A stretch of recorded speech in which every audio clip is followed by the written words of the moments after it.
Olá, pessoal. Bom dia para vocês. 7 horas em ponto. Hoje é dia 2 de julho de 2025, segundo dia da segunda metade do ano, e nós estamos aqui para dizer para vocês o que está acontecendo no Brasil, o que aconteceu nas últimas 24 horas e como é que será o dia de hoje. Então, bom dia para você. Acorda da cama, está uma friaca louca aqui em São Paulo, né? No sul e sudeste, outra onda de frio aí.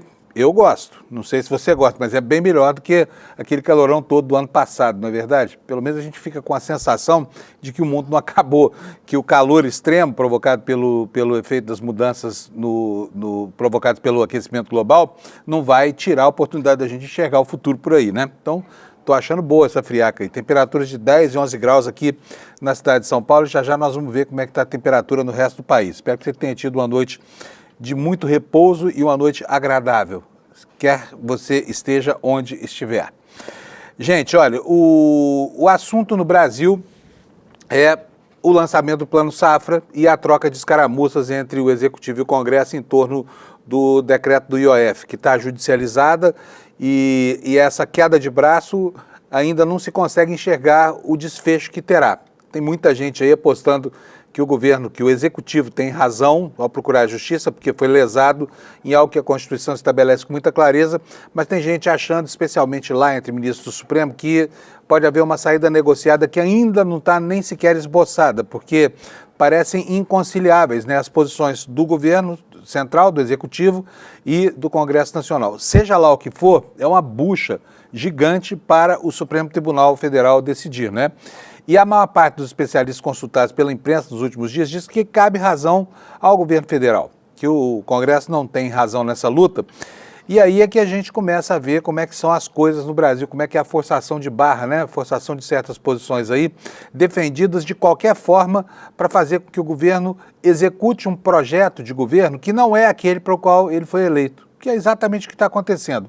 A direita parlamentar no Brasil e os financistas, né, os maganos da Faria Lima, querem obrigar o governo Lula a executar o plano que era do Paulo Guedes, porque não se conformam com benefícios sociais. Eles não querem de jeito nenhum que os mais ricos do país paguem alguma coisa de imposto de renda para ajudar a sustentar a pirâmide do Estado, né? E que tem sim um papel de redistribuição de renda para a sociedade. E olha, e não se espante não, porque isso não acontece só no Brasil. Lá nos Estados Unidos está acontecendo a mesma coisa. Ontem, o Senado americano aprovou por 51 votos a 50, com o voto do vice-presidente da República, J.D. Vance, né, porque senão o assunto tinha ficado empatado, um projeto que o Trump chama de BBB, Big Beautiful Bill, quer dizer, o grande e lindo projeto de lei. Que de grande e lindo não tem nada, pode até ser grande, mas lindo não é. Porque lá nos Estados Unidos existe agora, nesse momento, a mesma discussão que está acontecendo no Brasil sobre o duelo entre ricos e pobres pelo controle da atividade parlamentar. E a gente vai ver tudo isso durante a edição de hoje do nosso Desperta, né? Antes de começar, vou chamar aqui o nosso, e vocês vão sentir saudade dele, hein? Alex Amorim, está aqui já na tela comigo. Alex, bom dia para você, tudo bom? Cadê tu, Alex? Que não aparece hoje. Aí, olha o homem aí, ó. Pega o fone. Panuso? Oi, Alex. Bom dia, tudo bem? O que aconteceu aí? Tá surpreso assim com a sua entrada no ar? Então, o que é o Palmeiras na beira de virar campeão mundial aí? Tá te atrapalhando as ideias, é isso? Sim, é que como eu vou entrar de férias, Panuso, aí eu tô treinando o Sato, que é o DTV que vai ficar no meu lugar, e eu tô aqui nesse cantinho porque ele tá no toque, eu olhei aqui a mãozinha. Ah, tá. E é isso. Vamos apresentar o Sato aí para o nosso... Vamos apresentar o Sato para a nossa galera. Isso aqui ao vivo, hein? Tá bom. Me conta, como é que tá lá o Mundial? Alguma novidade, não? Então, ontem teve 2 jogos, que foram os 2 últimos jogos, que da fase de oitavas de finais. O Real Madrid ganhou de 1-0 da Juventus e passou para a próxima fase. E o Borussia Dortmund ganhou de 2-1 do Monterrey e se classificou e vai pegar a equipe espanhola na próxima fase. E nisso, Panuso, as quartas de finais vai começar sexta-feira, com o primeiro jogo que vai ser às 4 horas da tarde, que vai ser entre Fluminense e Al Hilal. E às 10 horas da noite teremos Palmeiras e Chelsea. Já no sábado, o jogo vai ser um pouco diferente. Vai ser às 3 horas da tarde, PSG e Bayern de Munique. E às 5 horas da tarde teremos Real Madrid e Borussia Dortmund. Então, vai ser um confronto histórico, porque o Palmeiras, eu acho que passa do Chelsea sem ser clubista, Panunzio. É mesmo, né? Bom, Sim. que bom, que bom. Vamos esperar aí, né? Torcendo para que um dos dois times brasileiros consiga uma posição aí. Não sei se vai ser o Fluminense, não sei se vai ser o Palmeiras, né? O fato Sim. é que os dois andaram bastante na competição e foi legal isso, porque o futebol brasileiro andava tão caído, né? Sim. E o bom. Fluminense, querendo ou não, tem uma chance de passar, porque pega um Al Hilal que não tem muita tradição, e o Palmeiras pode depender, tipo, da má fase do Chelsea, o elenco um pouco menos qualificado que 2021 para conseguir se classificar, Panunzio. E aí o que acontece se os dois passarem? Então, se os dois passarem, pode ter uma final brasileira, Panunzio. Imagine Palmeiras e Fluminense numa final do Super Mundial de Clubes. Seria algo incrível para... Mas dá para dar, eles não vão se encontrar antes da final? Nas Antes da final, semifinais? sim. Pode pegar numa semifinal, que aí seria um brasileiro certeza na final do Mundial de Clubes, que era algo que ninguém imaginava no início da competição, Panunzio. Pois é, a gente não imaginava que chegaria onde estamos, né? Então já chegamos longe, mas vamos ver se continua agora, porque, né, faria muito bem aos palmeirenses esse título aí por causa da polêmica em torno do Mundial, né? Que os adversários do Palmeiras dizem que não existe, os palmeirenses falam que o título de 51 está valendo até hoje, que está tudo certo com essa história de Palmeiras no Mundial. Mas se tiver agora, acaba a discussão, né, Alex? Isso é verdade. Lembrando que ontem caiu por baixo minha teoria que eu queria que a Juventus passasse para reeditar a final de 1951, porém caiu essa teoria e nisso vamos aguardar. E se Deus quiser, o Palmeiras vai ser bicampeão mundial, Panunzio. Vem cá, me conta uma coisa. Quem foi o adversário em 51? 51 a gente pegou a Juventus em 2 jogos importantes que a gente conseguiu a classificação. E a classificação não, minto, o campeonato mundial, o primeiro. Tá bom, Alex, beleza. Um abraço para você, então. Abraço, obrigado. tchau, tchau. Vamos continuar o programa. Então, nós temos um novo diretor de TV aí, pessoal, está em treinamento. E a partir de que dia, Alex, que são as suas férias? Eu começo segunda-feira, dia 7, e vou até agosto, Panunzio. Tá, fala pro Sato que ele vai fazer a sua parte também de comentário de futebol, tá? Ele não tá tentando, não. Eu tô tentando colocar o Anderson, que é o corintiano, mas aí eu falei que ele tem que virar palmeirense pra comentar aqui esportes, o Panunzio. Vai ser difícil a gente ter um comentário de esporte aqui, então. Sim. Valeu, Alex. Valeu, Bom Panunzio. programa para nós. Tchau, tchau. Gente, vamos falar da meteorologia aqui um pouquinho. Cheio de alertas aqui na região sul do Brasil hoje. Quer ver só? Vamos mostrar a página do INMET para você. Olha só, nós temos alertas aí. O Brasil tem aí, ó, da faixa do litoral para o sul tem vários alertas, mas em compensação do litoral para o oeste não tem nenhum. O tempo está tranquilo hoje lá em toda a região amazônica, no Cerrado brasileiro, né? Segue o ritmo das estações do ano. Mas em compensação nós temos aqui, ó, alertas de, primeiro, chuvas intensas no litoral do Ceará e de acumulado de chuva no litoral do Rio Grande do Norte, Alagoas, Pernambuco, e Sergipe, tá? Chuvas intensas, acumulado de chuva hoje, dificultando a vida de quem mora em regiões sujeitas a desmoronamentos, né? E olha, daqui para baixo, olha, nessa região toda aqui, ó, do litoral do Rio de Janeiro, até pegando um pouquinho do Espírito Santo para baixo, olha quantas informações de acumulado de chuva que nós temos. 1, 2, 3, 4. Aqui no litoral de São Paulo, além do acumulado de chuva, olha, na divisa entre São Paulo e Paraná, nós temos aqui informações da onda de frio. Nem precisa da meteorologia para a gente saber que está um gelo. Basta abrir a janela da sua casa agora de manhã, você que mora aqui no centro-sul do país, para perceber que vai precisar de bastante agasalho hoje, né? E no sul do país, olha, 1, 2, 3, 4 alertas, sendo que pelo menos 2 deles de geada, que ocorreu nesta madrugada e pode voltar a ocorrer amanhã, né? E o que mais que nós temos aqui? Temos aqui, são 3 alertas, são 4 alertas de geada no sul do Rio Grande do Sul, entre as serras gaúcho e catarinense e mais ao centro do estado do Rio Grande do Sul. É isso aí, a previsão do tempo para amanhã. E agora vamos ver como é que ficam aqui algumas das temperaturas, para a gente saber exatamente qual será a boa, né? Aqui no mapa do INMET a gente vê aqui, olha, a frente fria com essa mancha acinzentada aqui, é a região onde está fazendo mais frio aqui no sudeste, tá bom? Então vamos lá, começando com o Rio Grande do Sul, mínimas de 3 graus Celsius. Tem gente que está registrando temperatura negativa no termômetro em casa, tá? Até porque essa temperatura divulgada pelo INMET é a temperatura média da cidade. Uma região metropolitana tem temperaturas que oscilam alguns graus para mais ou para menos, né? Depois em Florianópolis, mínima de 7 graus, máxima de 15 hoje. Em Curitiba, mínima de 5 graus, bastante frio lá também, máxima de 10 graus. E aqui em São Paulo, a temperatura variando muito pouco ao longo do dia de hoje, hein? Nós vamos de 11 graus durante a madrugada, como eu falei, de temperatura média, até apenas 14 graus no dia de hoje. Já está garoando e essa garoa deve se fazer presente o dia inteiro. No Rio de Janeiro, a temperatura vai de 19 a 22, em Belo Horizonte, de 13 a 27.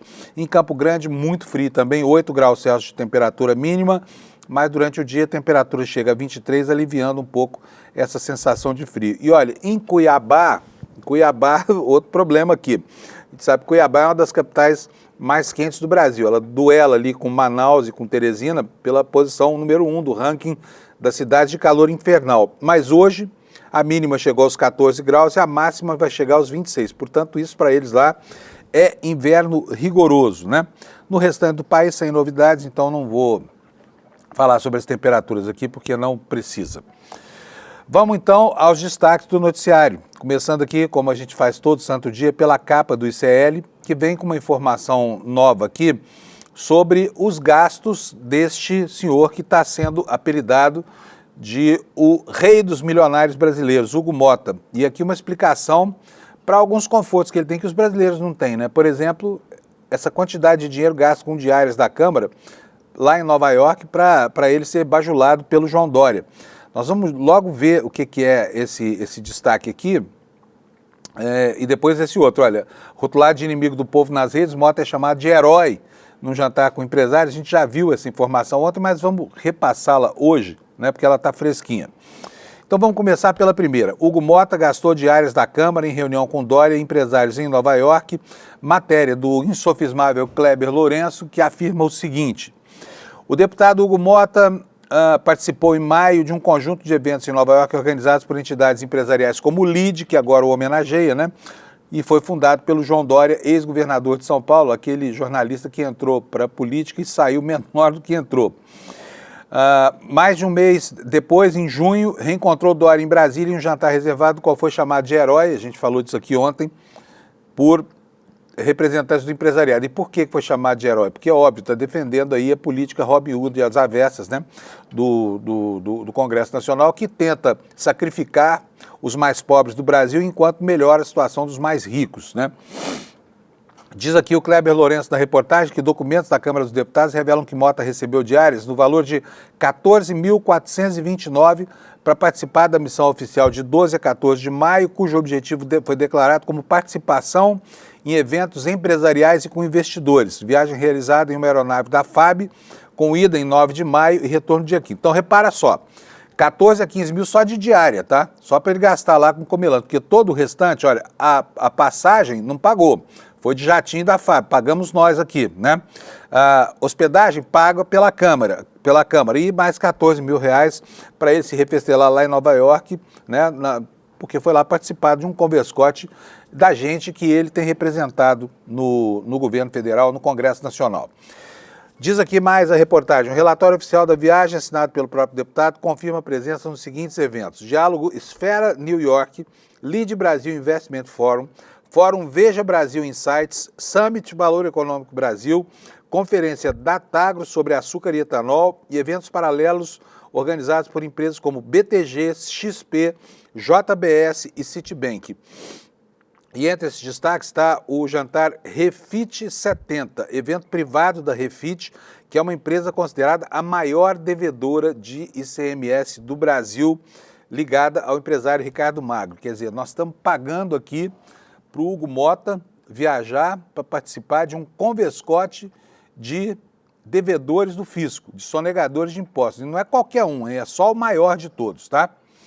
O evento do LIDE e seus desdobramentos ocorre em meio à crise política gerada por uma decisão da Câmara de derrubar o decreto presidencial que aumentava a alíquota do IOF para determinadas operações financeiras. Essa manobra foi vista como traição por integrantes do governo e marcou o início do distanciamento, agora abissal, né, entre o Planalto e setores da base do governo. Em redes sociais, Motta foi chamado de inimigo do povo por militantes, mas nós vamos ver isso aqui no próximo destaque aqui. O Motta definitivamente ganhou a pecha, que ele bem poderia dividir com o presidente do PL, né, o senador Ciro, porque realmente assim, ambos são muito empenhados na defesa dos vulneráveis milionários e aristocratas brasileiros. Bota na tela para mim, por favor, Alex. Rotulado como inimigo do povo nas redes, Mota é chamado de herói em jantar com empresários, né? Tá aqui a foto do Hugo Mota e do... Aliás, os dois combinam como a mão e a luva, estão sempre assim, com a indumentária impecável, né? Enfim, vamos ver do que trata aqui a reportagem. Chamado de inimigo do povo em críticas nas redes sociais por conta da derrubada de propostas que favorecem a população, que desfavorecem, né, a população mais pobre, o presidente da Câmara dos Deputados, Hugo Mota, se reuniu na noite de segunda-feira com cerca de 50 empresários e políticos na casa do governador de São Paulo. Tem a casa dele, gente, é o tamanho de muito sítio aqui, produtor de verde, o 12 mil metros quadrados. Me pergunta aqui por que alguém precisa de 12 mil metros quadrados para viver, mas o Dória precisa. Durante o evento, em discurso, Dória disse que o Mota é o herói do Brasil. Contra ocorreu em meio ao avanço das críticas contra o Congresso, com uma percepção de conivência e alinhamento com o interesse das elites econômicas. A hashtag Congresso Inimigo do Povo é uma das mais vistas nas plataformas digitais nos últimos dias.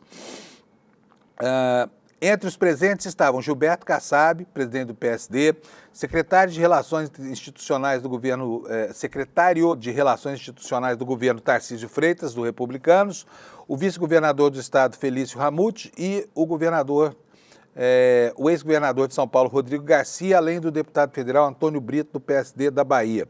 No evento, Dória rasgou elogios a Mota em discurso aos participantes. O que ele disse? Ao longo desta semana, houve um movimento crucial para a vida do país, liderado por Hugo Mota. Ele fez a defesa de um princípio que atende a todo o Brasil. Se colocou e convenceu seus colegas da Câmara e do Senado de que a decisão tomada não era contra o presidente Lula, mas sim a favor do Brasil. Mandei uma mensagem para ele essa semana e reafirmo. Hugo, você é o herói do Brasil. Pode não ser do Brasil, mas é o herói, né, desses almofadinhas aí que se reuniram lá na casa do Dória, atrás de quê? De continuar estimulando atitudes do presidente da Câmara em defesa dos seus interesses. Mas definitivamente não se pode dizer que esses interesses sejam o interesse da maioria da população brasileira, né? Enquanto isso, nas redes sociais, rola uma campanha para demarcar o território perante a opinião pública desses que se colocam ao lado dos mais ricos contra os outros que estão se colocando aos lados dos mais pobres, né? E os internautas estão respondendo. Tá? Estão respondendo, a campanha bombou nas redes sociais, com lulistas, aqui como diz a Folha de São Paulo, inundando as redes sociais com mote ricos versus pobres, e Congresso é um dos alvos. O que nos diz esse texto da Folha? Em sintonia com os discursos de Lula e de Haddad, governistas têm inundado as redes sociais com a retórica de luta entre pobres e ricos, cenário em que o presidente da República estaria entrando em choque contra os poderosos interesses do status quo empresarial e financeiro. Agora, preste atenção, porque uma coisa é o discurso, outra coisa é a prática, como a gente vai ver daqui a pouco. No discurso capitaneado pelo PT, estimulado pelo Planalto e disseminado por perfis alinhados, a campanha é formada, em parte, por vídeos produzidos com inteligência artificial e tem como mote a defesa da taxação BBB, em referência a bilionários, bets e bancos. Repare aqui que é o mesmo acrônimo lá dos Estados Unidos. Lá é Big Beautiful Bill, aqui é bilionários, bets e bancos, mas são as mesmas letras do alfabeto, é a mesma letra, a letra B, formando esse acrônimo aí, é um acrônimo bastante deletério, né? Grupo que formaria um poderoso lobby em parceria com o Centrão e a direita no Legislativo.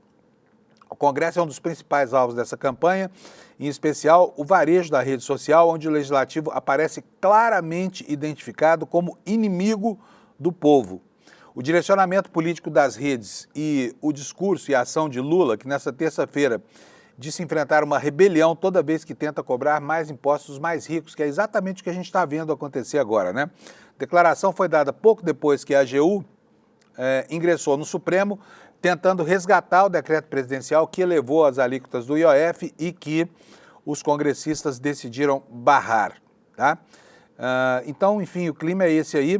E ontem houve o lançamento do Plano Safra, né? Um dinheirão, foi 8% a mais dinheiro este ano, portanto, um valor corrigido acima da inflação para o grande agronegócio plantar e colher as commodities que no ano que vem vão fazer a alegria da nossa balança comercial.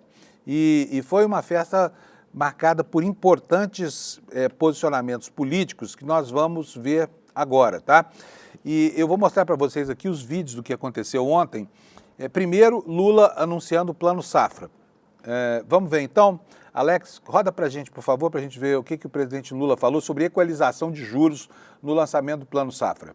Eu vi a apresentação do Paulo Teixeira e eu vi lá uma quantidade de juros de 3%, juro 2,5%. Aliás, acho que a taxa mais alta que eu vi aí foi 5%. É importante registrar que uma taxa de juros a 5%, numa inflação de 5%, é taxa de juros zero. É importante lembrar que uma taxa de juros a 3% num país com a inflação de 5% significa menos 2, é menos que juros zero. E isso está permeado para toda a agricultura familiar. Se você for olhar a agricultura empresarial, as pessoas se queixam, mas a taxa de juros está muito cara. Pois bem, se você pegar um juro a 14% ao ano e você descontar 5% de inflação, esse juro vai ser 9%. Está longe de ser a taxa Selic. Então é importante que a gente aprenda a falar essas coisas para as pessoas se darem conta de que os nossos bancos estão fazendo aquilo que historicamente não se fazia nesse país. O nosso objetivo é fazer com que se produza máquina nesse país que atenda às necessidades do pequeno produtor. O grande já tem. O grande tem máquina, que a máquina sozinha é maior do que a propriedade de vocês. E que bom que ele tenha. E que o governo também financia. E financia a taxa de juros mais barato. Eu gostaria que todo o juro fosse zero, mas ainda não depende da nossa política econômica, que não tem muito a ver com a taxação de juros. Pois é, está aí o presidente Lula falando sobre um dos aspectos, que é a equalização. O governo banca, né, por meio do quê? Por meio dos impostos que a sociedade paga, para depois o agronegócio fazer campanha contra o próprio governo do presidente Lula, né? Fazer campanhas que muitas vezes chegam ao nível da sabotagem mesmo, porque todo mundo sabe que a relação entre o agronegócio e a presidência da República não tem nada a ver com esse tom de cordialidade quando se trata de alguma coisa formal. Quer dizer, quando o presidente libera quase 600 bilhões de reais para o plantio da safra, ainda assim ele não consegue granjear a simpatia desse setor. Inclusive, há uma campanha na internet que ontem foi abordada pelo ministro Fernando Haddad, que é uma campanha bastante insidiosa, né? Chamando essa informação de que o presidente não dá dinheiro para a agricultura, que o presidente dá dinheiro para a agricultura, mas é pouco, e dizendo que o Lula está fazendo fake news quando diz que vai mandar esse dinheirão todo lá para os agricultores plantarem a safra. O que nós vamos ver agora foi uma reclamação feita ontem pelo ministro Fernando Haddad contra essa campanha nas redes, né, que é uma campanha mentirosa, para tentar macular ainda mais uma relação que já é muito difícil entre Lula e agricultores brasileiros. Roda para nós, por favor, Alex. Gente, nós temos que botar o pé no chão e começar a falar de país grande, falar de política pública, falar de projeto de nação.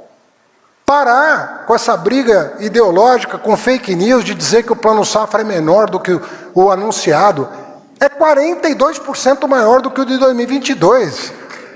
42%.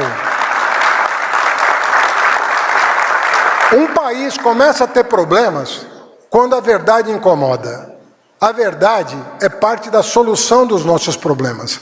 Quanto mais transparentes nós formos, tanto com o nosso sucesso, quanto com os nossos desafios, mais nós vamos nos unir em torno de um projeto de Brasil grande e de Brasil justo. Porque a gente não quer que ele cresça só. Nós queremos que ele cresça muito, e ele está crescendo 3% ao ano em média, o dobro do que ele vinha crescendo nos 10 anos anteriores. Mas agora é hora de buscar crescimento com justiça social. Muito obrigado. O presidente Lula também fez referência à questão do projeto do IOF, né? E ontem ele colocou um adjetivo aí, falou que isso é ganância dos empresários, e é exatamente o que nós vamos ver agora nesse outro vídeo, que também foi registrado durante a declaração, o discurso de Lula no lançamento do Plano Safra para a próxima estação. Roda para nós, Alex, por favor. Vocês sabem que quanto mais o pobre ganhar, mais vocês vão ficar ricos. Vocês sabem disso. Vocês precisam olhar para os trabalhadores, não como trabalhador assalariado. Vocês têm que olhar para os trabalhadores como cliente de vocês. consumidores de vocês. Eles vão comprar aquilo que vocês produzirem e industrializarem. É esse o sucesso da nossa economia. E eu acho que é esse o sucesso de vocês. Quando a gente resolve fazer uma isenção de imposto de renda até R$5.000, eu estou fazendo concessão. Porque eu sempre achei que salário não é renda. Eu sempre achei. Renda é renda, salário é salário. Mas como a política fiscal brasileira depende muito dos pobres, eu resolvi baixar. Era 5 salários mínimos. Baixei para R$5.000, que agora dá 2 salários mínimos e meio, um pouco mais. E quando a gente coloca que as pessoas que ganham mais de 1 milhão têm que pagar um pouco mais, há uma rebelião. Ou seja, nós estamos querendo que 140 mil pessoas paguem uma parcelinha a mais para beneficiar 10 milhões de pessoas. Não sei se você ganha mais de 1 milhão. Hoje é tão pouco. Olha, fazer tudo isso sem precisar dar um tiro. Sem precisar matar ninguém, sem precisar prender ninguém. Sem precisar fazer greve geral. Nada, fazer isso acordando, sentando numa mesa e conversando. Vamos tentar estabelecer que um dia esse país vai ter uma política fiscal justa. É difícil. É muito difícil. Porque não é nem intenção. Porque todo mundo é muito bem formado. Todo mundo é muito bem letrado. Só pode ser ganância. Só pode ser a desgraçada da doença de acumulação de riqueza, só para mim e não para os outros. Porque vocês imaginem que nós temos nesse país pagamento da taxa de juros de quase de R$1,2 trilhão. Mas sabe como nós temos de desoneração, isenção fiscal? R$680 bilhões. E eu fico triste quando eu vejo as pessoas jogar a culpa em cima dos doentes, em cima do BPC, em cima do Bolsa Família, em cima do pé de meia para garantir que 500 mil moleques que desistiam da escola para trabalhar, não desistam, pelo amor de Deus, volta a estudar, porra. Esse dinheiro que você está recebendo vai ser devolvido em dobro para o Estado, quando vocês tiverem formado cidadão de primeira classe nesse país. É difícil fazer as pessoas compreenderem isso. Se a gente continuar estabelecendo que vai predominar na nossa cabeça o desejo de mentir, o desejo de fazer canalice, quando a gente deveria fazer coisa séria. Esse país não pode perder essa chance. Eu disse ao Pacheco quando eu tomei posse, disse ao Lira, e depois eu disse mais recentemente ao Alcolumbre e ao Hugo Mota. Esse país será o que a gente quiser que ele seja. É só a gente determinar o tamanho que a gente quer que esse país seja. Para isso é preciso diminuir os privilégios. Ninguém está querendo tirar nada de ninguém, queremos apenas diminuir os privilégios de alguns para dar um pouco de direito para os outros. É só isso que nós queremos.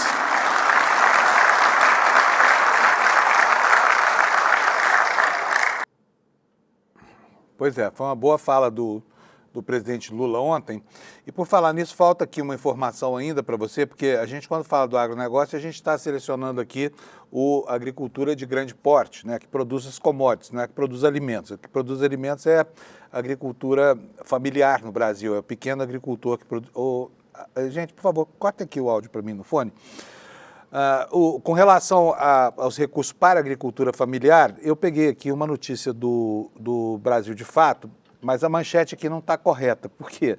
Porque ela fala aqui, olha, Lula lança plano safra do agro com valor 82 superior ao da agricultura familiar. Não é isso, não. é o seguinte, a conta lá foi mal feita. O Lula lançou um plano de 500 e tantos bilhões para a agricultura empresarial e para o Plano Safra destinou 89 bilhões, que corresponde a cerca de 20% do plano. Mas o volume de recursos destinados à agricultura empresarial é 6 vezes maior do que o da agricultura familiar, como eu falei, de 89 bilhões, né?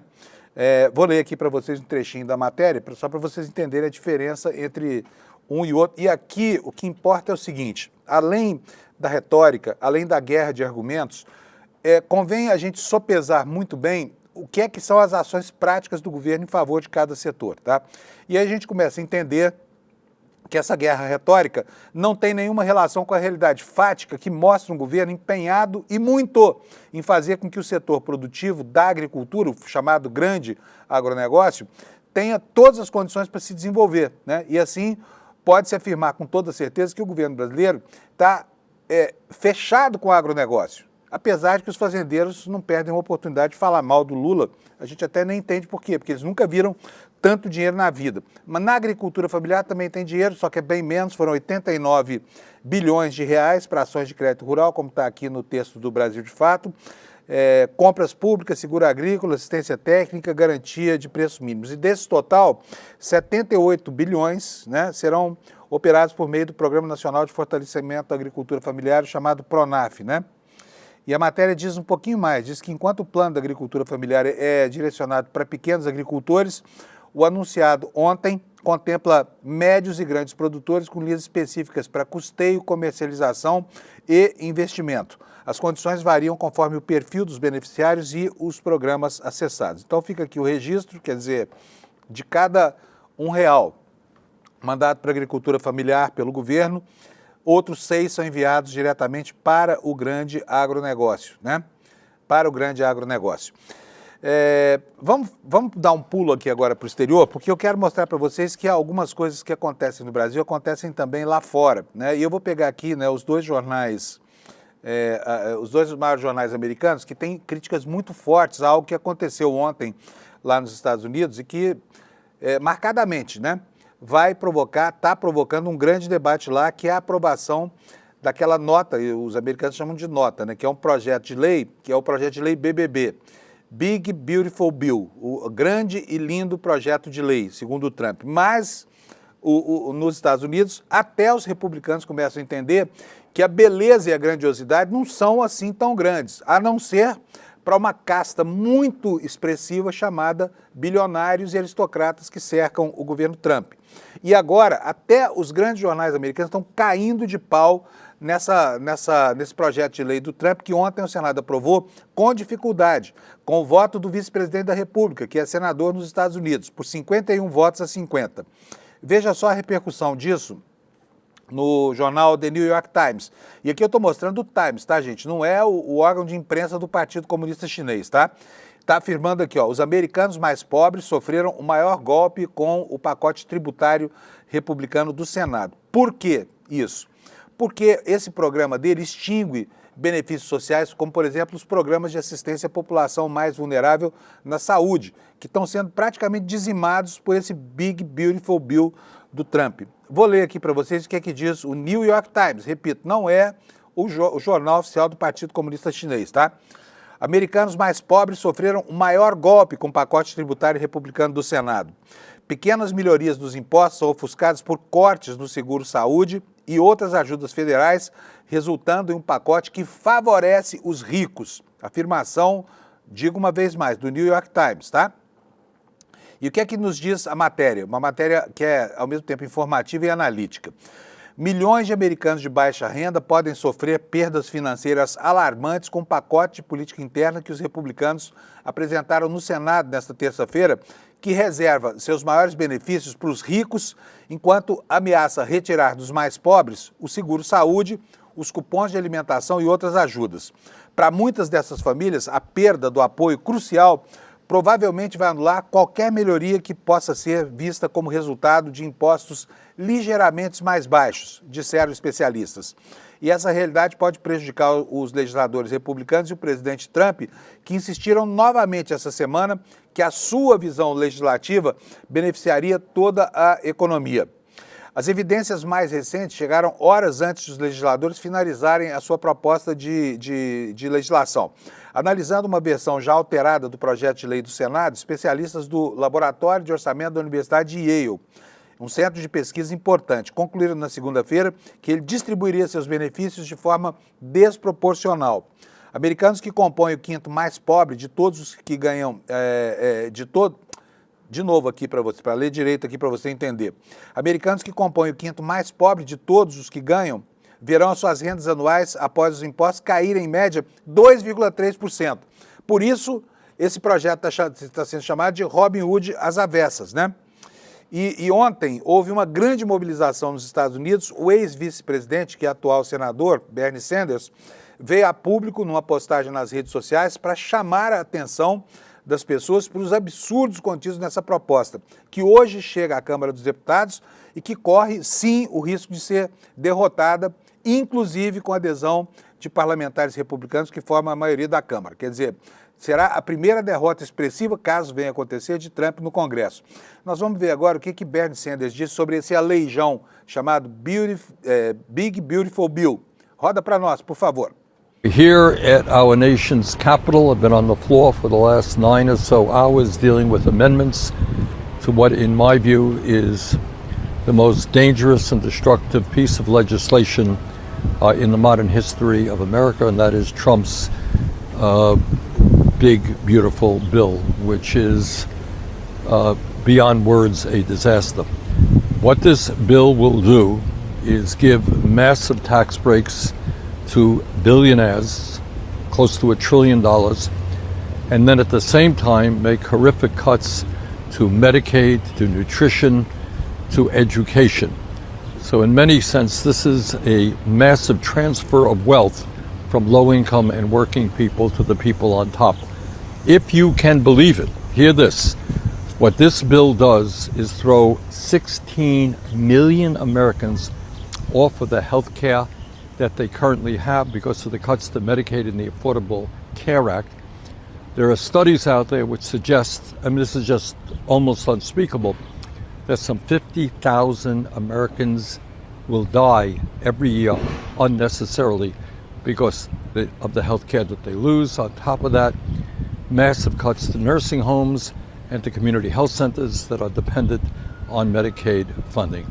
So this is really what Trumpism is all about. If you're rich and if you're powerful and if you make big campaign contributions, you're going to get a very large tax break. But if you're a working person and you're low income, you can't afford, multi-million-dollar campaign contributions, what's going to happen to you is you're going to lose your health care, your kid's not going to be able to get an education, and there will be hungry children in this country who will not get the food they need. So this is truly an obscene and disgusting piece of legislation. Uma lei obscena e repugnante. É esse mesmo o tom das críticas, né? E na medida em que elas ganham consistência lá junto à opinião pública americana, elas também começam a gerar do outro lado, do lado do trumpismo, ameaças cada dia que passa mais severas contra eventuais adversários e até mesmo contra antigos aliados que eventualmente se erguem contra aberrações como esse projeto apresentado ontem. É o caso aqui, e eu não estou defendendo, tá, gente? Pelo amor de Deus, esse cara é um lixo completo. Mas eu estou falando do Elon Musk, tá? Mas ele agora passa da condição de aliado número 1 do presidente dos Estados Unidos, ele que mandou e desmandou lá no DOGE, né, aquele Departamento de Eficiência Governamental, passa a condição de alvo das atrocidades do Trump. Veja só como funciona um sujeito que tem à sua disposição todos os mecanismos autoritários de um Estado que não sabe como preservar o que restou da sua democracia. O Trump está ameaçando expulsar dos Estados Unidos, devolver para a África do Sul Elon Musk, que é sul-africano, embora tenha a cidadania americana. Mas não é só ele, tá? Não é só ele. Cada dia que passa, mais consciente dos instrumentos de exceção que tem à mão, agora o Trump ameaça, inclusive, deportar o novo prefeito de Nova York, Mandami. Vou ler para vocês aqui uma matéria, de novo, repito aqui, ó, é o Washington Post, tá? Não é do Partido Comunista Chinês, é de um jornal absolutamente enquadrado, né, no sistema americano. O Washington Post é o segundo jornal mais importante do país. Está dizendo aqui, ó, Mandani sofre ameaça de deportação de Trump, não aceitaremos essa intimidação. E qual é a intimidação? Por que o Trump está ameaçando caçar a cidadania, expulsar, como caçaria a do ex-aliado Trump, do novo prefeito de Nova York? Porque ele é um socialista, não é porque ele cometeu qualquer crime. O Trump está usando isso para causar constrangimentos na opinião pública americana e para inibir o direito que as pessoas têm de criticá-lo, direito resguardado pela primeira emenda da Constituição dos Estados Unidos, que está virando letra morta, né? Vamos ver aqui o que diz esse texto. Depois que o presidente Donald Trump ameaçou deportar Zohran Mamdani, o recém-eleito candidato democrata à prefeitura de Nova York, caso eles bloqueassem as batidas do ICE, né, do Serviço de Imigração, o Mamdani respondeu com firmeza. O que disse aqui o novo prefeito de Nova York? O presidente dos Estados Unidos acaba de ameaçar me prender, retirar minha cidadania, me colocar em um campo de detenção e me deportar. Não porque eu tenha infringido alguma lei, mas porque me recuso a deixar o ICE aterrorizar a nossa cidade, disse Mamdani em um comunicado. Suas declarações não representam apenas um ataque à nossa democracia, mas uma tentativa de enviar uma mensagem a todos os nova-iorquinos que se recusam a se esconder nas sombras. Se vocês se manifestarem, eles virão atrás de você. Não acreditemos nessa intimidação, acrescentou Mamdani, que tem 33 anos de idade e acaba de ser eleito prefeito da maior cidade dos Estados Unidos. Diz aqui o Washington Post que ele também chamou os elogios de Trump ao prefeito de Nova York, Eric Adams, um democrata que optou por não participar das primárias para concorrer como independente, de nada surpreendente em uma atitude que destaca a urgência de pôr fim ao mandato desse prefeito na prefeitura. Então está aqui para que vocês digam depois, assim, olha, quando a gente quiser esboçar uma crítica ao Trump, atitudes de um déspota, de um ditador, né, que está usando o seu poder imperial para causar constrangimentos a todos aqueles que o criticam. E depois vem fazer aqui proselitismo sobre liberdade de expressão, defesa de uma liberdade de expressão que corporifica os interesses das maiores empresas norte-americanas hoje, que são as Big Techs. E se você duvida das atrocidades que esse cara é capaz, vou colocar aqui para você um outro texto também do New York Times, né, sobre a perspectiva de expulsão do Elon Musk, tá? Olha só, a manchete do jornal aqui, tá fresquinho, jornal de hoje, diferença sobre o projeto de lei, que é o BBB, Big Beautiful Bill, né? O grande e lindo projeto de lei. Enfim, foi isso que acendeu a polêmica entre o Trump e o Musk. O Musk, lá atrás, há cerca de 2 meses, chamou esse projeto de lei de aberração, né? E aí o Trump está respondendo até agora. A briga entre eles parecia que tinha arrefecido. A gente até achou muito ruim isso, porque num caso como esse, a gente torce pela briga, né? Mas não, agora voltou a ficar violenta com essas ameaças aí. O que diz o jornal aqui? O presidente Trump intensificou sua retórica contra Elon Musk, sugerindo em determinado momento que podia estar interessado em deportá-lo. Já pensaram o Musk lá em Guantánamo? Já pensou ele em um campo de concentração junto com os refugiados que ele deplora e que foram objeto de uma campanha muito hedionda que ele próprio fez e patrocinou contra os imigrantes, estigmatizando todo mundo?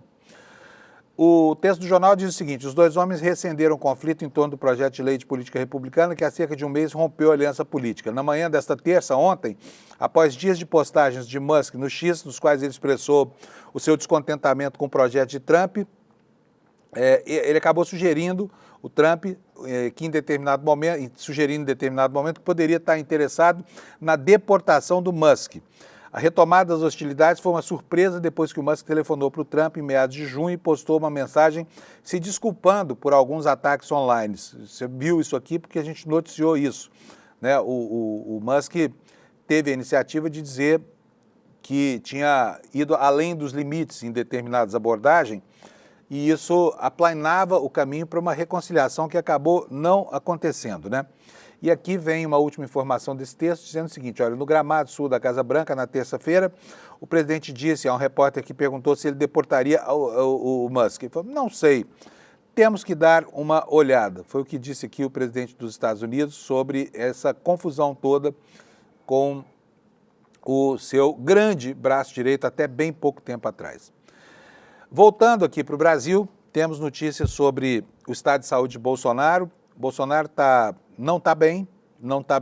Ele participou no domingo daquele ato flopado aqui em São Paulo, o que deve ter agravado ainda mais, se não o estado de saúde, pelo menos os humores. Os médicos já haviam contraindicado a presença dele na Avenida Paulista, mas ele foi lá, discursou, não aconteceu nada. Agora sabemos que a coisa não está bem para ele. Está aqui a manchete do jornal Estado de São Paulo. Bolsonaro passa mal novamente, cancela todos os compromissos durante o mês de julho. Vai passar o mês de julho de cama. O que não impede que ele continue fazendo o que sempre fez, porque ele até na UTI do hospital faz postagens no Instagram. Mas agora os médicos recomendaram para ficar mês inteiro de férias, né? De férias mesmo. Vamos ver aqui o que nos conta aqui o Felipe Gualberto lá do Estadão. O ex-presidente Jair Bolsonaro passou mal novamente nesta terça-feira, cancelou a presença em um evento do PL que ocorreria em Brasília. O filho dele, o Flávio Bolsonaro, compartilhou um comunicado assinado pelo pai em seu perfil no X, no antigo Twitter, afirmando que ficam suspensas as agendas de Santa Catarina e de Rondônia, dois redutos bolsonaristas, né, onde o Bolsonaro teve aí mais de 70% dos votos. Abre aspas aqui, eu vou mostrar para vocês aqui o comunicado do Flávio Bolsonaro, está aqui na tela, vou aumentar um pouquinho para que você possa ler junto comigo. Comunicado de Jair Bolsonaro, após consulta médica de urgência, foi-me determinado ficar em repouso absoluto durante o mês de julho. Do exposto, ficam suspensas as agendas de Santa Catarina e Rondônia. Crise de soluços e vômitos tornaram-se constantes, fatos que me impedem até de comparecer a esse tipo de evento. Está aqui feito, então, deixa eu só ver o que mais tem de importante aqui nesse comunicado, mas é só isso, que me impede até de falar, obrigado Jair Bolsonaro, tá? E, então está aí Bolsonaro de molho durante o mês inteiro de julho, vamos ficar livres dele aqui. Com certeza não vamos ficar livres dele, na internet, porque o Bolsonaro, como eu disse, posta até na UTI do hospital, né? Outras informações ainda agora no campo da administração pública. Primeiro, uma notícia sobre gastos governamentais aqui, 3 bilhões de reais foram sacados do governo de um fundo constitucional para acudir o programa Pé de Meia, ao qual agora mesmo o Lula se referiu na gravação do discurso de ontem, lá no lançamento do Plano Safra. A matéria do UOL nos dá conta do seguinte: o Ministério da Educação enviou ao Tribunal de Contas da União documentos que comprovam o uso de recursos de mais um fundo extra-orçamentário para financiar o programa Pé de Meia. Papéis obtidos pelo UOL são uma resposta à exigência do TCU de que o programa fosse custeado dentro do orçamento federal, com aporte de 3 bilhões do Fundo Garantidor de Operações ao FIPEM, que é o Fundo de Incentivo à Permanência e Conclusão Escolar. O governo Lula solicitou ao Congresso 686 milhões em crédito suplementar e esse valor está muito abaixo do custo estimado do programa, que é de 12 bilhões, cerca de um vinteavos, né? A prática de financiar o Pé de Meia com recursos fora do orçamento foi questionada pelo TCU, que determinou em fevereiro um prazo de 120 dias para a regularização. O prazo venceu na semana passada, embora tenha autorizado temporariamente o uso do FIPEM, o tribunal não mencionou o FGO como uma fonte válida, tá? Vamos falar um pouquinho sobre outras gastanças aberrantes aqui no momento de contenção, porque a gente está vendo juízes incorporando penduricalhos, parlamentares aumentando suas próprias verbas, e com relação ao conforto desses parlamentares, né, que se tornaram assim, os grandes manda-chuvas da política e da economia brasileira, aqui no UOL também há uma outra informação de que só em veículos alugados os parlamentares gastaram em 2024 51 milhões de reais.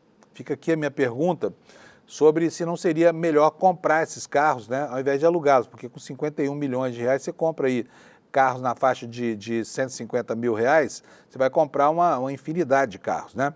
Mas foi o que os parlamentares gastaram no ano passado alugando carros de luxo para rodar lá em Brasília. A matéria nos conta que senadores e deputados contam com veículos custeados pelo Congresso para andar em Brasília e dos seus estados. Em 2024, esse gasto chegou a 51 milhões de reais, valor a que se chega com a somatória dos contratos de locação firmados pela Câmara e pelo Senado e dos 42 milhões de gastos pelos deputados com aluguel de carros pagos diretamente da cota parlamentar. O total de valores reembolsados aos senadores não foi contabilizado. A maior parte dos veículos alugados pelos parlamentares são SUVs. Quais são? Vê se tem Fusca aqui. Não vai achar. Jeep Commander, Toyota Hilux, Toyota SW4 Diamond. Os 79 veículos pretos para o Senado são modelo Nissan Sentra, um carro sedã de médio porte, e esses só podem circular lá em Brasília. Tem uma empresa que é responsável por esse contrato, chamada Quali, né? E ela também fornece o Kia Carnival, adaptado para a senadora Mayra Gabrilli, que é tetraplégica. A assessoria de imprensa do Senado informou que 5 senadores abdicaram dos valores. Quem foi que não alugou carros, né? Dando um exemplo aqui de boas práticas no trato com o dinheiro do povo. Confúcio Moura, do MDB de Roraima, de Rondônia, Vanderlan Cardoso, do PSD de Goiás, Eduardo Girão, do Novo do Ceará, Eduardo Cajuru, do PSB de Goiás e Cleitinho, do Republicanos de Minas Gerais. Todos eles de direita, hein? Estranho isso aqui. Os veículos que seriam utilizados pelos senadores ficam à disposição da Diretoria-Geral, da Secretaria-Geral da Mesa, da Advocacia-Geral do Senado. Os demais carros são da reserva de contingência, né? Reserva de contingência. Gente, a novela do corpo da Juliana Marins, a menina que morreu lá na Indonésia, né, ao cair de um despenhadeiro na beira do vulcão. O corpo dela chegou ao Rio de Janeiro e vai passar por uma nova autópsia hoje. Os próprios médicos legistas e patologistas têm dúvidas sobre a eficiência desse processo, porque o corpo já foi muito manipulado, né? Foi objeto de uma primeira autópsia, depois ele sofreu um tratamento para conservação, para que ele pudesse chegar aqui ao Brasil, o que aconteceu agora, que está acontecendo agora, e aí vai passar por uma nova perícia. A pergunta que resta, que a família quer ver respondida, é qual foi o momento da morte, porque o laudo feito lá na Indonésia não apontou isso, não diz quando houve essa morte, é muito genérico e tem sido contestado pela família. O que a informação do UOL nos diz é que o corpo dela chegou ontem ao Brasil, uma semana após retirado da encosta lá na trilha do Monte Rinjani.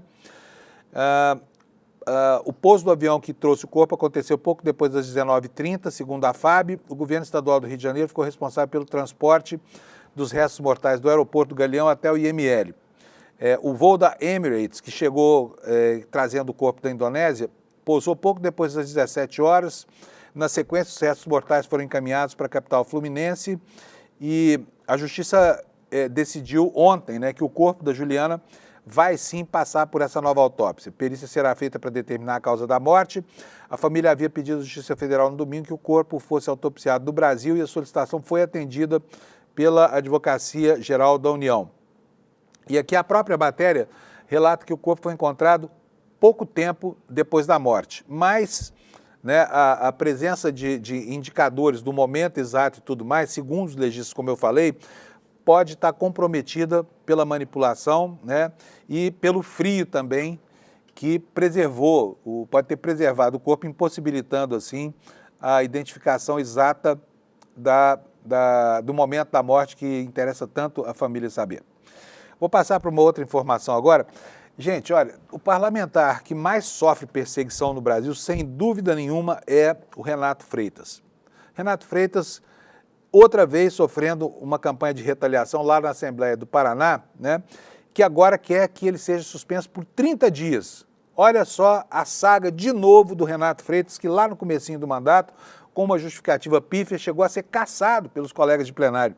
Ele definitivamente é um corpo estranho a essa casa, não é aceito pela maioria dos colegas, que agora querem de novo sacaneá-lo, punindo com uma suspensão por 30 dias. E sabe por quê? Sabe por quê? Vou contar para vocês aqui.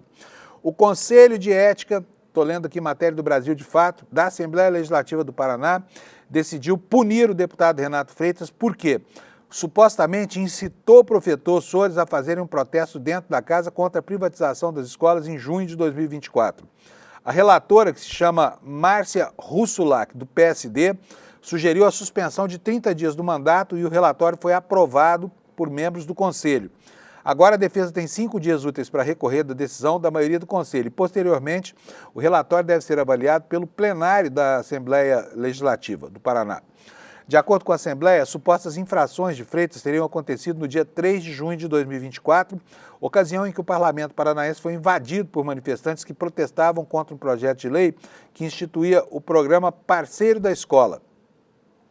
Em decorrência do ato, a Assembleia Legislativa sofreu danos como quebra de vidros e portas de acesso ao plenário, o arrombamento do portão principal de entrada e a depredação de cadeiras nas galerias. As representações acusam Freitas de ter incitado a ocupação do plenário e impedido o exercício regular do poder legislativo. Após a decisão da CCJ, o deputado Renato Freitas disse à imprensa que o processo contra ele é uma tentativa de censura. Por quê? Segundo ele, porque eu denuncio tantos esquemas, trocas de fatores, não consigo ficar calado. Eu prefiro perder o mandato porque sou só um empacotador de mercado, fazer meus corres do que corromper o meu espírito, foi o que disse o deputado Renato Freitas. O presidente da Assembleia, Alexandre Cury, que também é do PSD, vai ser o responsável por pautar essa votação de suspensão por 30 dias das prerrogativas de Renato Freitas. E o encaminhamento será dentro do novo Código do Conselho de Ética da Casa. A CCJ da Assembleia Paranaense ainda discute o pedido da defesa de Renato, que questiona a prescrição de prazos desrespeitados pelo Conselho. Mesmo com o mérito já votado em reunião, a representação ainda pode ser anulada pela CCJ e depois pela Justiça, né? Vamos agora falar um pouquinho sobre os processos da trama golpista, porque o nosso tempo urge aqui. Eu tenho mais 2 minutinhos só para contar isso aqui para vocês. O Xandão, o ministro Alexandre de Moraes, cancelou os depoimentos dos 2 filhos de Bolsonaro como testemunhas no inquérito da trama golpista. O ministro, segundo a Folha, havia definido que ambos falariam em 16 de julho, mas agora citou que os filhos de outro réu investigados em ações, que são filhos de outro réu e que são investigados em ação conexa. Vamos entender o que significa isso. O ministro Xandão, do Supremo Tribunal Federal, cancelou os depoimentos do deputado Eduardo Bolsonaro e do vereador Carlos Bolsonaro previstos na ação penal no 2º núcleo da denúncia da trama golpista de 2022. O que disse o Alexandre de Moraes? Os 2 não podem ser ouvidos como testemunhas porque são alvo de investigações conexas e filhos de réus em caso correlato, no caso, né, público e notório, do presidente Jair Bolsonaro.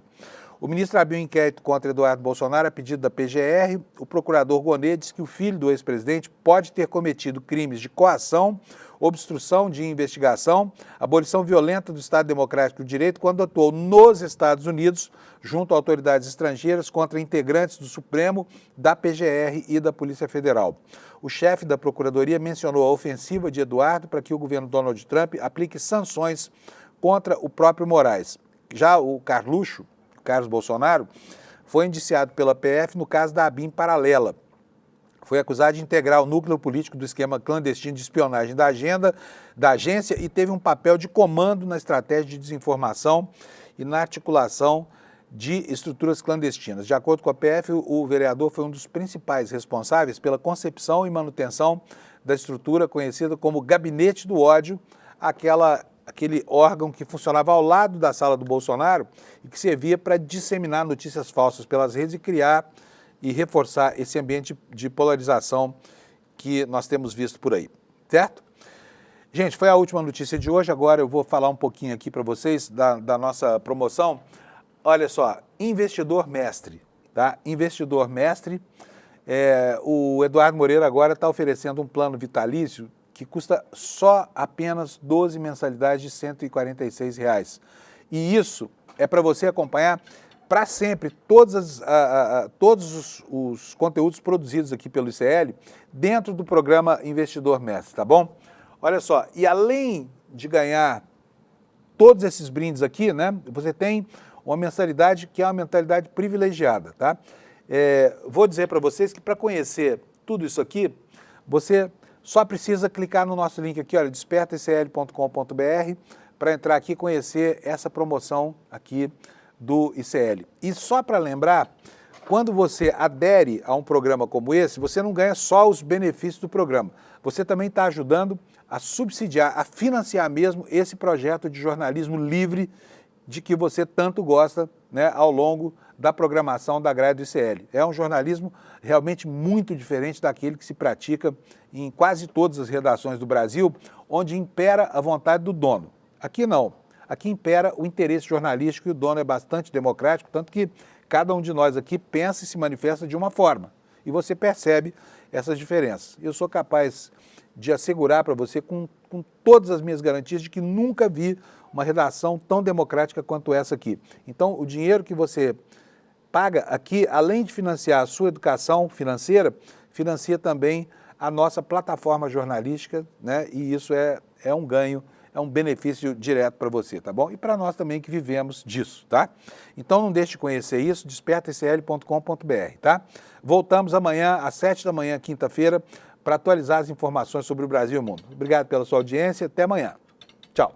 Fala, turma! É o seguinte, quer mais uma chance para assistir a nossa aula que fez o maior sucesso de educação financeira? Teve gente que perdeu por diversos motivos, né? Até por ter esquecido simplesmente e está querendo assistir. Então a gente vai liberar um link aqui para você poder assistir a aula e aproveitar tudo que ela trouxe de bom para as pessoas que estavam lá.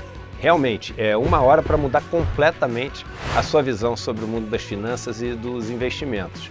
E no final da aula também uma chance de você se juntar a mais de 70 mil pessoas que fazem parte da nossa comunidade, que todos os dias acompanham os mercados e tem toda essa nossa ajuda, esse nosso suporte para reequilibrar a sua vida financeira, tá bom?